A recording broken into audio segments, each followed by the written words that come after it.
Čoraz viacej ľudí splňa podmienky čerpania štátnej pomoci s hypotékami a rovnako to bude aj tento rok. Aj v tomto roku si budú môcť klienti, ktorým skončí fixácia hypoték z roku 2020 pri 5-ročných fixáciách a 2022 pri 3-ročných fixáciách čerpať tzv. Štátnu pomoc s hypotékami. Budú však musieť splniť niektoré podmienky. Prvou je, že oprávnenou osobou môže byť kdokoľvek z dlžníkov na úvere, čo znamená, že nárok na podporu vznikne iba jednému z dlžníkov.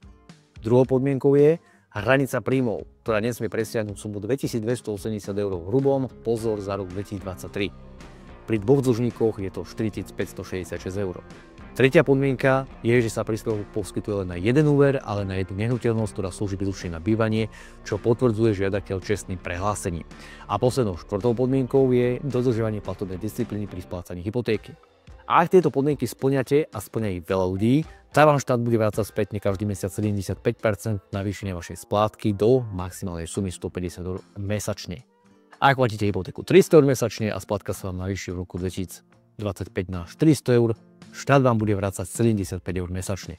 O štátnu pomoc žiadate Úrad sociálnych vecí a rodiny, kde na stránkach je aj žiadosť s potrebnými pokynmi. Veríme, že bolo toto video pre vás užitočné. Ďakujeme vám za sledovanie, like a odber a nezabúdajte, peniaze sú čas.